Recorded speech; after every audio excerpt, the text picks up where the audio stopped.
Hi everyone, in this video I'm going to show you how you can deactivate your Threads account. So if you find this video helpful, please give it a like and make sure you subscribe for more useful tutorials. So first open up your Threads app, then click on your little profile symbol on the bottom right. Once you're on here, just click on the top right hand side on the two lines, and then you should see account in the middle. So just tap on there. Once you're on here, near the top, you should see deactivate or delete profile. So click on that.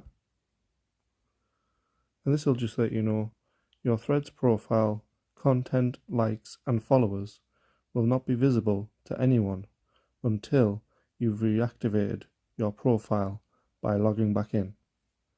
So if you're happy with all of that, near the bottom, you should see deactivate profile. So just click on there. Then all you have to do is select deactivate and your account will be deactivated. Thanks for watching.